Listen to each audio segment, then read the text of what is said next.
Bonjour les petits amis, bien content de vous retrouver.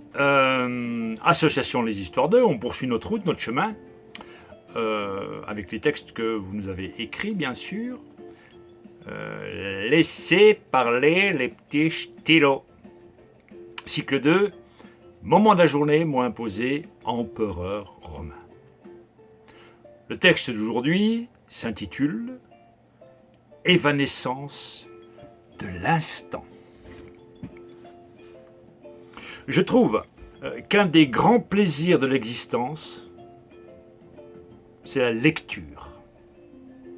Il en est une de ces lectures que j'affectionne particulièrement, celle du journal.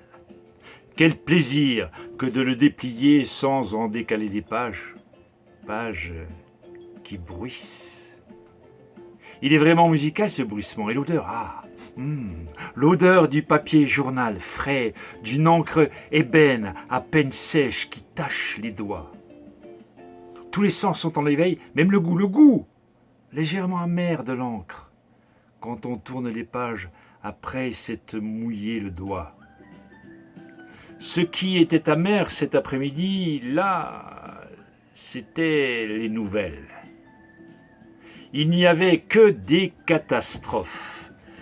Avions qui tombent, morts sur la route, viols, assassinats, enlèvements, prises d'otages, tueries de masse par ici, tueries de masse par là, guerre, enfants mutilés et massacrés, femmes enceintes éventrées, et de pleines pages avec photos de ce virus qui décimait les humains. Stop! C'en était trop. J'ai replié consciencieusement mon journal, pris Le Petit Prince. Au moins, avec Syntex, je me détendrai l'esprit libre, apaisé. Absorbé par ma lecture, un bruit ténu et léger me tira de mon livre. Rien autour de moi n'avait bougé, tout était à sa place. Je replongeais avec délice dans ma lecture. Agaçant ce bruit. Je me dressai sur mon séant et observai avec une intense acuité la pièce en retenant ma respiration pour tenter de déterminer l'origine de ce bruit si falot qu'il en était presque imperceptible. Je n'en crus pas mes oreilles. Mes yeux étaient rivés sur le journal. Ce bruit, si fin, c'était l'encre qui dégoulinait des pages de mon journal et produisait ce son. Je m'extirpai de mon fauteuil et à quatre pattes, par terre, j'observais de plus près ce phénomène. L'encre se répandait au sol. Je dépliai avec d'infinies précautions le journal. Les feuilles étaient blanches. Des flaques d'encre coincées entre les feuilles gouttaient par terre. Toutes les feuilles de mon journal étaient devenues blanches et l'encre noire répandue sur le sol. Alea jacta est, me dis-je, intrigué. Je posai ce journal vierge et m'intéressai à l'encre. Elle était rassemblée en une flaque unique, ne semblait pas adhérer au parquet et au toucher, elle était tiède comme vivante. Je retirai vite ma main et constatai qu'elle n'était pas tachée. Je léchai mon doigt, amer. Tiens, me dis-je, c'est plus fort en goût que sur le papier. Je décidai de récupérer cette encre qui ne pouvait pas rester par terre, de la mettre dans un récipient. Ça ne fut pas facile. J'avais maintenant face à moi un journal vierge et une bouteille d'encre. Je trempai mon doigt dans la bouteille et le retirai lentement. Pas une trace d'encre sur le doigt. Pas une. J'allais chercher une plume. C'est avec une plume que l'on écrit, pas avec les doigts, me dis-je. Et je trempai la plume dans la bouteille. Armé de ma plume et devant la page blanche du journal, je ressentis un grand vide.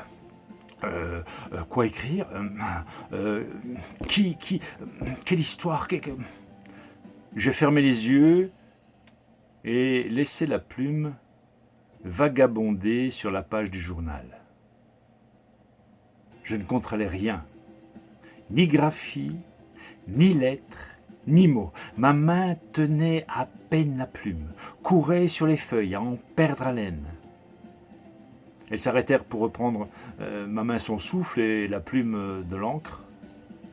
Dans ce que j'entrevis des traces scripturales laissées par la plume, cela me semblait de bon augure. Les nouvelles de mon journal devraient être bien plus agréables. Enhardi par cet essai comme somme toute fatigant, je décidai de transvaser une partie de l'encre dans un vaporisateur. J'en vaporisai les feuilles vierges. Et là, des lettres apparurent. Oui.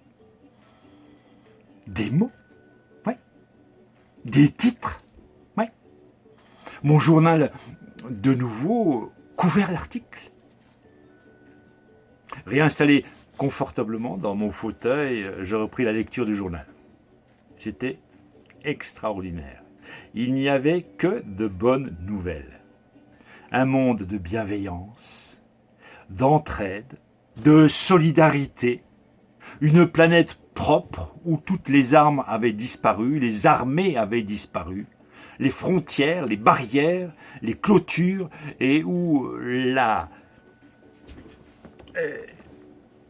connerie était enfin, oui, enfin, éradiquée. J'ouvris lentement les yeux, j'étais bien dans mon fauteuil, mon journal était à terre. Il avait du choix lorsque je me fus assoupi. Je tendris le bras pour le ramasser, de vagues réminiscences de lettres et de mots mêlés. J'ai dû rêver, me dis-je. Je me levai, obsédé par cette question lancinante. Quel empereur avait dit « Alea jacta est » Alea jacta est. Attends.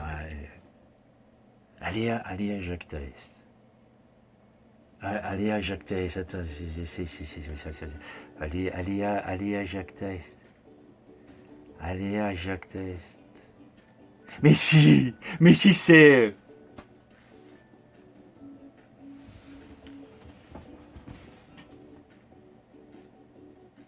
Ce texte est signé Néus.